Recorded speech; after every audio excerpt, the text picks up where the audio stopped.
मंचस्थ पर उपस्थित हमारे अतिथिगण सम्माननीय सावलिया सर एवं हमारे समरस हॉस्टल के सोशल वेलफेयर ऑफिसर आदरणीय कादरी मैम और हमारे मार्गदर्शक एवं परम आदरणीय हमारे विपुल भाई प्रजापति सर एवं सभी हमारे सौभागी सर एवं इस देश की सबसे बड़ी शक्ति ऐसी मेरे आगे बैठी युवा शक्ति को मैं सादर नमन करता हूं, आप सभी का अभिवादन करता हूं। दोस्तों, आप सभी लोग जानते हैं कि भारत एकमात्र ऐसा देश है जिसकी सभ्यता एवं संस्कृति का इतिहास 5000 वर्ष से भी प्राचीन है। ये इतिहास विश्व का सबसे प्राचीन इतिहास है और यही सभ्यता एवं संस्कृति ने हमें विश्व की धरोहर पर एक गौरवान्वित स्थान प्रदान किया है। और इसी सभ्यता एवं संस्कृति से हमने वसुधैव कुटुंबकम एवं समग्र विश्व एक कुटुंब है और समवदध्वम समगच्छध्वम समो मनासी जानताम देवा भागम यथा पूर्वे समजानानाम उपासते की भावना एवं यही विचारधारा और विजन हमने सीखा है, यह संस्कार सीखा है। और इसी संस्कार के माध्यम से हमारे समग्र विश्व में हमारा देश की छवि है जो अप्रथम अंकित हुई है। तो आज मैं देशभक्ति एवं राष्ट्र निर्माण के उपलक्ष्य में मेरे विचार रखूंगा और उसमें युवाओं का क्या योगदान है उसके बारे में बात करूंगा। देशभक्ति की जब बात आती है तो मैं सबसे पहले कहता हूं कि देशभक्ति को समझना है तो हम कैसे समझते हैं, तो सबसे पहले हमें देश को समझना पड़ेगा। If we want to know the nation, if we want to know the patriotism, and if we want to know the how can devote the nation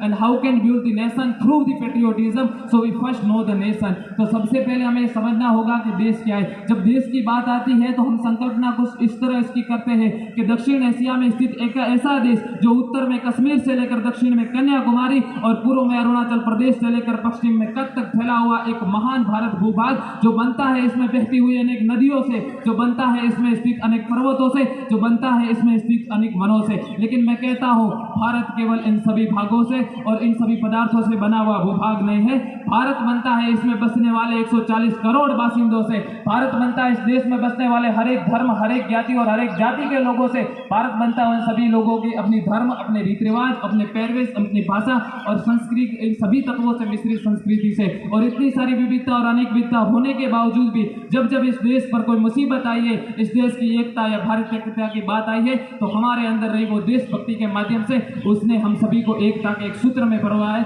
और तभी यह संभव हो पाया है। इस तरह मैं कहता हूं कि भारत माता वो कल्पित नारी नहीं है जो हाथ में ध्वज लिए और शरीर पर तिरंगे का वस्त्र धारण किए हुए खड़ी है, बल्कि भारत माता वो है जो इस भूमि से हमें जुड़ा महसूस कराती है, जो भूमि के लिए हमें अपने समर्पण भाव को याद कराती है। तब मुझे अटल बिहारी वाजपेयी की वो पंक्तियां याद आती है कि भारत केवल भूमि का टुकड़ा नहीं है बल्कि जीता जागता राष्ट्र पुरुष है। उन्होंने कहा था कि ये वंदन की भूमि है, अभिनंदन की भूमि है, ये वंदन की भूमि है, ये अभिनंदन की भूमि है, ये अर्पण की भूमि है, ये तर्पण की भूमि है, ये वंदन की भूमि है, ये अभिनंदन की भूमि है, ये अर्पण की भूमि है, ये तर्पण की भूमि है। इसकी नदी नदी हमारे लिए गंगा है, इसका कंकर कंकर हमारे लिए शंकर है। हम जिएंगे तो इस भारत के लिए और मरेंगे तो इस भारत के लिए, और मरने के बाद भी नदी में बहती हुई उस पेड़ को कान लगाकर पूछेगा तो एक ही आवाज आएगी, भारत माता की जय, वंदे मातरम। साथियों, ये है देशभक्ति। लेकिन आज मुझे देशभक्ति के बारे में बात कहते हुए बहुत ही दुखद एहसास होता है, क्योंकि देशभक्ति वह भावना है जो आपको धर्म, जाति, ज्ञाति से ऊपर उठकर इस देश के प्रति समर्पित होने के लिए प्रेरित करती है। लेकिन आज की देशभक्ति हम सब में है। बेशक मैंने बात की कि ये गौरवंती संस्कृति, तो वो किस तरह निर्माण हुई, इस संस्कृति के निर्माण में हमारे पूर्वजों की वो महान देशभक्ति का ही तो योगदान है। इस तरह मैं भी देशभक्त हूँ, आप भी देशभक्त, यहाँ पे बैठा हर एक व्यक्ति देशभक्त है, लेकिन हमने इस देशभक्ति की संकल्पना को बहुत ही सीमित और मर्यादित कर दिया है। मैं तो कहता हूँ कि देशभक्ति कभी मर्यादित हो नहीं सकती, क्योंकि ये तो अनंत, अमाप और अटूट भाव है जो कभी मर्यादित हो ही नहीं सकता, लेकिन हमने इसने मर्यादित कर दिया। किस तरह हमारी देशभक्ति दिखती है लेकिन 2 दिनों के लिए, एक 26 जनवरी और एक 15 अगस्त, बाकी के 363 दिन कहा जाती है हमारी देशभक्ति। देशभक्ति वह नहीं है कि आप राष्ट्रगान के सम्मान में 52 सेकंड केवल खड़े रहे। देशभक्ति नहीं है, वह नहीं है कि केवल आप तिरंगे को सलाम करें और 26 जनवरी और 15 अगस्त को रैली निकालकर भारत माता की जय बोले। बेशक ये देशभक्ति है, लेकिन ये देशभक्ति इतने तक सीमित नहीं रहनी चाहिए। ये देशभक्ति जो आपको 8 प्रहर और 24 कलाक इस देश के प्रति तन मन धन से समर्पित होने के लिए प्रेरित करती है, वही सच्ची देशभक्ति है। और यही देशभक्ति एक सैनिक को अपने परिवार से दूर रहकर, परिवार को त्याग कर इस देश के लिए शहीद होने के लिए प्रेरित की है। वही देशभक्ति एक राजनेता को अपना पूरा जीवन इस देश के लिए समर्पित होने के लिए प्रेरित करती है, और वही देशभक्ति हमें इस देश के प्रति भी अपना सब कुछ त्याग करने के लिए प्रेरित करती है। तब मुझे यह एक मुनव्वर राणा जी की वो पंक्ति याद आती है। मुनव्वर राणा जी ने लिखा है सर कि ये शहीदों की भूमि है जिसे हिंदुस्तान कहते हैं, ये शहीदों की भूमि है जिसे हिंदुस्तान कहते हैं, ये बंजर होके भी बुज़दिल कभी पैदा नहीं करती। और ऐसी भारत भूमि में इस देशभक्ति की मिसालें अनेक है। मैं मानता हूं कि देशभक्ति की जो व्याख्या है, संकल्पना है, हर एक दौर में अलग हो सकती है। एक दौर था जब इस देश को आजाद कराने के लिए हमारे सभी महापुरुषों ने अपने प्राण तक भी त्याग दिए थे, लेकिन आज देशभक्ति दिखाने के लिए हमें प्राण त्यागने की आवश्यकता नहीं है। आज हम अपने मॉरल ड्यूटीज को पालन करके, आज हम अपने बंधारण को आत्मसात करके भी और इस देश के प्रति अपने छोटे छोटे कार्य से इस देश का राष्ट्र निर्माण कर भी हम अपनी देशभक्ति बयां कर सकते हैं।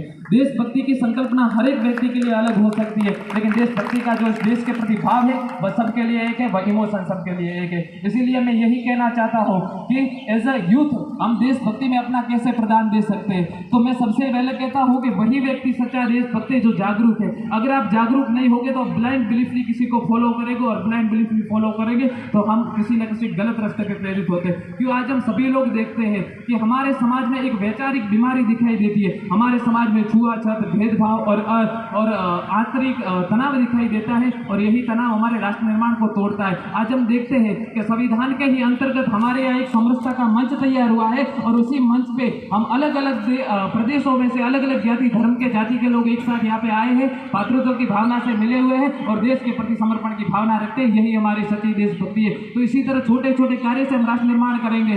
जब एक व्यक्ति दूसरे से जुड़ेगा, दूसरा व्यक्ति तीसरे से, एक एक व्यक्ति जुड़ेगा, तब होगा ये राष्ट्र निर्माण। कुटुंब, समाज, राज्य और देश जब जुड़ेगा तब होगा राष्ट्र निर्माण। दूसरी बात मैं ये कहना चाहता हूँ कि कुछ धर्म के ठेकेदार, कुछ राजनेता या फिर कुछ संगठन अपने निजी स्वार्थ के लिए युवाओं को अपने स्वार्थ साधने के लिए गलत दिशा की तरफ प्रेरित करते हैं। वह उनके उपयोग के लिए उन्हें आंदोलन करवाते हैं, देश की संपत्ति को नुकसान पहुंचाते हैं। इससे नुकसान किसका होगा? हमारा। क्या वो हमारी देशभक्ति है? नहीं, हम उससे हमारी ब्लाइंड बिलीफ है जो उन अपने निजी स्वार्थ को साधने के लिए वह करते हैं। तो ऐसी बातों में नहीं आना चाहिए, और जिसमें देश का हित है उसी बात को हमें मानना चाहिए और उसके प्रति समर्पित हो जाना चाहिए। तभी मुझे वो पंक्ति याद आती है कि तू भी वंशज राणा का है, फेंक जहां तक भाला आ जाए। तू भी वंशज राणा का है, फेंक जहां तक भाला आ जाए। मेरे मंदिर में एक दीप जले और मस्जिद तक उजाला आ जाए। तू भी वंशज राणा का है, फेंक जहां तक भाला आ जाए।